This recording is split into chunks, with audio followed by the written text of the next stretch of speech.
It was a nice clear day, so I thought I'd do some sightseeing over Columbus. There's the Ohio State University Stadium. From where I was at 5,500 feet, I could see that large chunks of the turf had been torn out by the fans after the Buckeyes beat the Michigan Wolverines. And just a few minutes later, there's downtown Columbus. I mentioned before that I was at 5,500 feet. That's to get over the 4,800 foot top of the controlled airspace that surrounds Port Columbus Airport. The little video camera I'm using doesn't do a terrific job from this high up, but you can see some of the Columbus landmarks.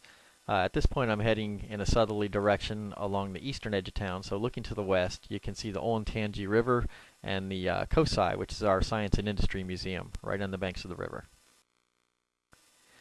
In fact, as I go along here and start to turn back towards the west, if you watch where the COSI Museum is, you'll see every now and then a bright flash as the sun reflects off of a big sculpture that they have out in the courtyard there.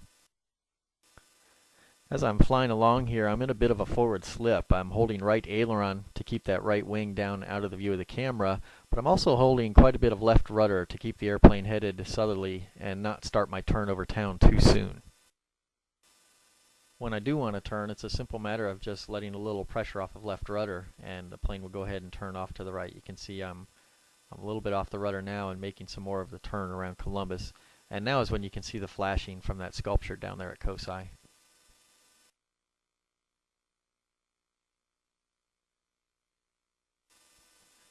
I'll continue the turn back up to the north once I'm west of downtown and see if we can get another look at the stadium. And there it is just a few minutes later. Now this time we're to the south looking towards the north, so we're on the what used to be the open end of the stadium. And from here, the light was better. I really could see how torn up the turf was, but the camera's just not going to be able to get that kind of detail. And just like I was downtown, I'm in a forward slip here, so I can get that right wing down out of the way of the camera, but still head off to the northwest. The next stop will be Madison County. I needed to put some gas in the plane, so after taking another look at the stadium, I headed off to the west, and I cut out quite a few miles there. This is left base to runway 27 at Madison County. I'm just about ready to put the flaps down. I'll be looking off to the side. Now there's no stop limit on the flaps. I just have to hold the switch until they're all the way down, so I do have to watch them go all the way down, and of course then I'll take a look out towards final approach, make sure nobody's making a straight-in approach. The winds were 10 gusting 16 from 210, which would be a bit of a left crosswind component landing on runway 27. With the winds being 10 to 16 knots and gusty, I expected a pretty bumpy ride down final.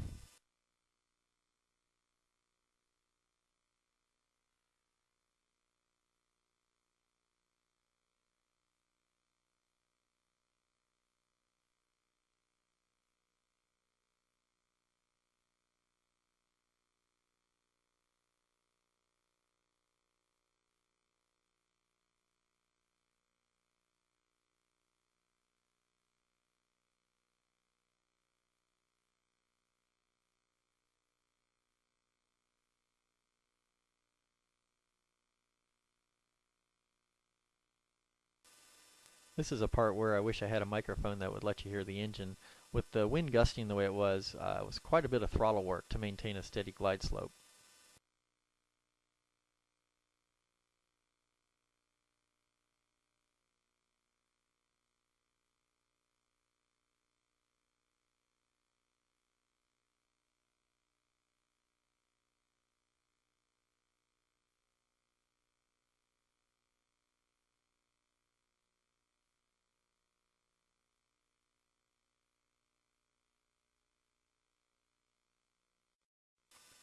You can see that as I got lower, it got quite a bit bumpier.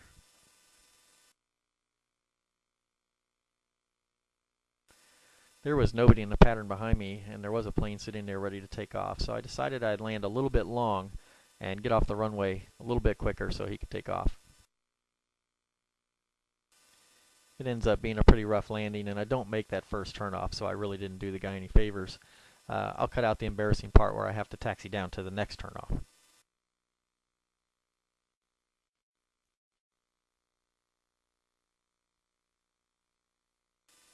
That was a bit of a chirpy landing, and I really hate doing that when there's a crowd of planes at the pump. So it was nice to see there was only one airplane there with just a couple guys, and they didn't seem to notice, so I got away with that one.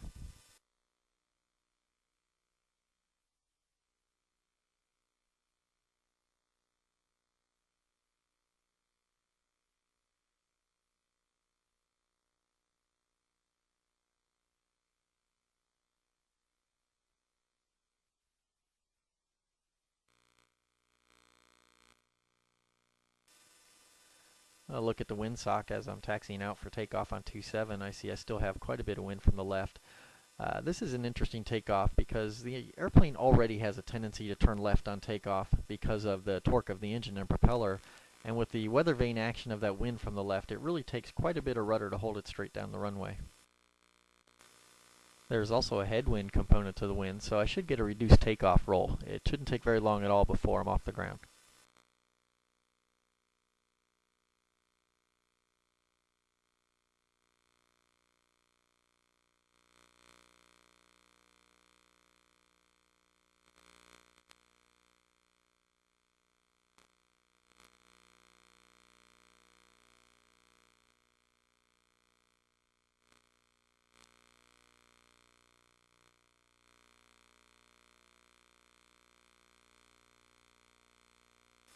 Now that I'm at 500 feet, I'll go ahead and make my turn back towards the east and head back to Bolton.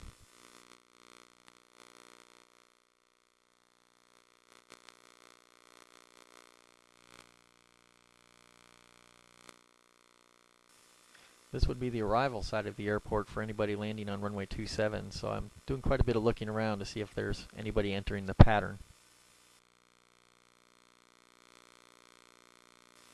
When arriving at Bolton from the west, they'll have me report a midfield right downwind for 22. I wait till I'm right there by the golf course, call them and report, and then I try to get a wing up to help them see me because RV-6 is a fairly small airplane, and a lot of times they just can't see it. If I can get that wing up like that, they almost always see me right away. Continuing on downwind, you can see off to the side of the hangars the Columbus State A&P College where I take night classes. The white blob there was a Boeing 727 that was recently donated by FedEx.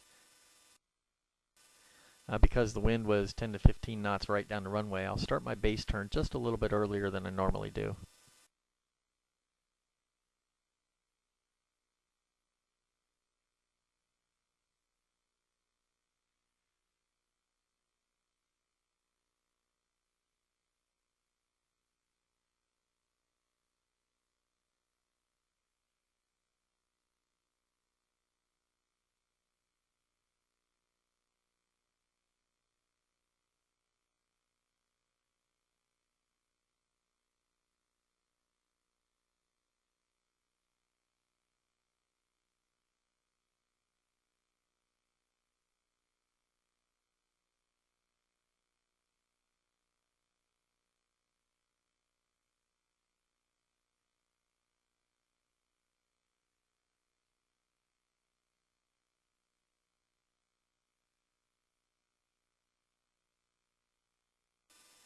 I had a plane behind me in the pattern, and Alpha 3 is actually the first turnoff I can make, and it's pretty far down the runway, so I like to land about 1,000 feet down.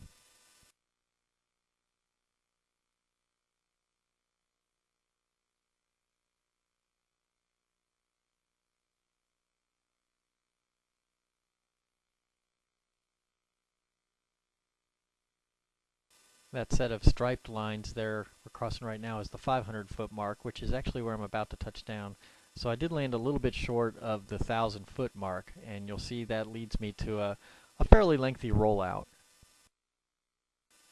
The 172 behind me was far enough out that it didn't really hold him up any.